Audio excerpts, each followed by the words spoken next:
Alright, let's cut the clickbait. You've seen the headlines: Aja Wilson furious, boycott threats, WNBA feud. Is it true? Is Caitlin Clark, fresh out of the NCAA, actually causing a divide in professional women's basketball? The short answer: it's complicated, but the real story?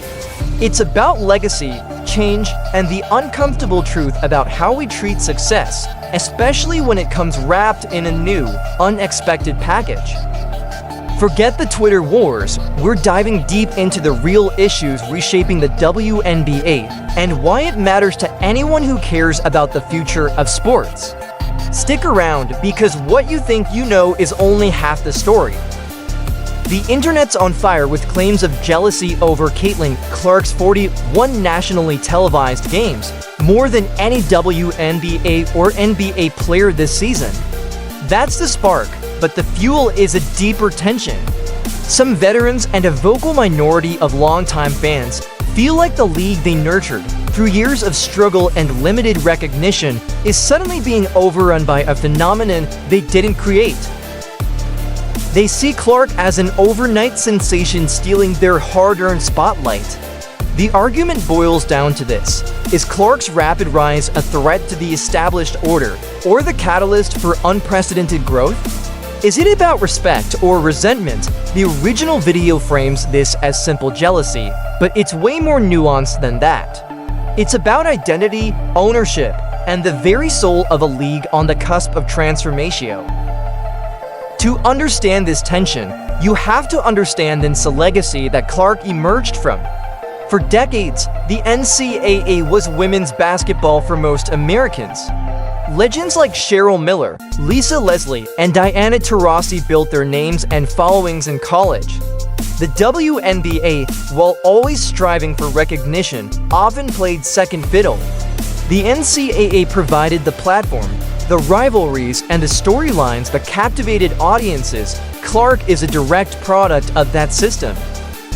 Her record-breaking scoring, her captivating style of play, it all exploded onto the scene within the framework of college basketball. This isn't to diminish her WNBA accomplishments, but to highlight the pre-existing ecosystem that allowed her to gain such massive attention so quickly. I remember covering women's college basketball games in the early 2000s where you could hear a pin drop. The talent was there, the passion was there, but the exposure, it was a different world. Then came players like Candace Parker, Maya Moore, and now Caitlin Clark, who not only dominated on the court, but also understood how to connect with fans. They harnessed the power of social media and built brands that transcended the game. It was a slow burn, but those NCAA stars paved the way for Clark's meteoric rise. Now, let's talk numbers. Before Clark, WNBA games were averaging around 200,000 viewers, now over 1 million regularly. Sold-out arenas, merchandise flying off the shelves, and ESPN adding more WNBA slots to their schedule. This isn't just a bump, it's a seismic shift. And that translates to real money, not just for Clark, but for the entire league. Increased viewership means better at deals, which leads to higher salaries for all players. The rising tide lifts all boats, right? So why the animosity? The original video paints Wilson as being bitter, but let's consider the veterans' perspective. They've put in the work, the dedication, the sacrifice, and now a rookie gets to reap the benefits of their labor. I can see both sides of the issue. Let's address the legacy fans. These are the diehards who supported the WNBA when it was struggling, when games were played in half-empty arenas, and when media coverage was minimal. They feel a sense of ownership, a sense of pride in having nurtured this league from the ground up. And now, they see this sudden influx of new fans, many of whom are primarily there for Caitlin Clark, and they worry about the culture changing. Are these legacy fans gatekeepers trying to keep others out? Or are they guardians protecting the authenticity and history of the WNBA? It's a complex question with no easy answer. I've spoken to fans who have had season tickets since the WNBA's inaugural season. They remember the struggles, the financial uncertainty, the constant fight for recognition. They poured their hearts and souls into supporting the league, and they're understandably protective of it. They fear that the focus on individual stars will overshadow the team aspect of the game, and that the league will lose its identity in the pursuit of mainstream appeal. But here's the thing, growth requires change, and change is almost always uncomfortable. A'ja Wilson's quote, "It doesn't matter what we all do as black women, we're still going to be swept underneath the rug," touches on a sensitive but crucial issue, race. The WNBA is a predominantly black league, and there's a legitimate concern that the focus on a white, female player could inadvertently marginalize the contributions of black players who have been the backbone of the league for decades. This isn't about hating on Clark, it's about ensuring that the league's diversity is celebrated and that black players continue to receive the recognition they deserve. Are media and fans guilty of prioritizing white athletes over equally or more accomplished black athletes? It's a conversation we need to have because, whether we admit it or not, the media still has a long way to go. Think about the Williams sisters in tennis.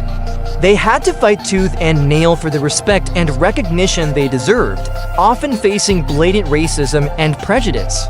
Or Simone Biles, who is arguably the greatest gymnast of all time, but often gets less mainstream attention than her white counterparts. These are not isolated incidents, they're part of a larger pattern of systemic bias that we need to address. The idea of boycotting Indiana Fever games to hurt viewership is, frankly, absurd. It's cutting off your nose to spite your face.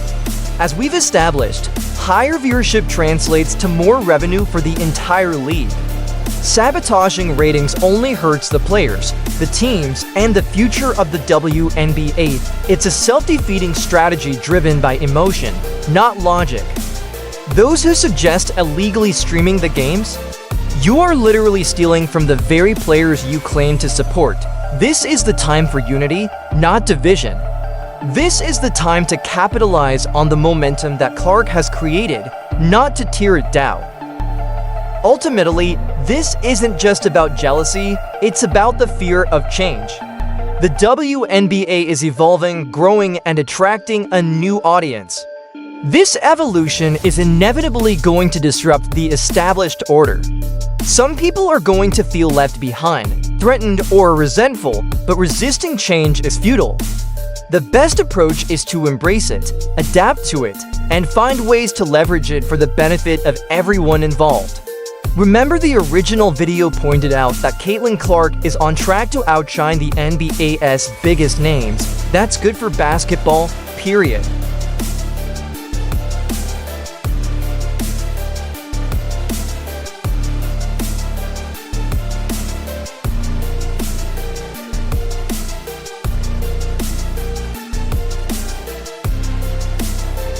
Like, subscribe, and turn on notifications so that you never miss out. Click the video on the screen. See you.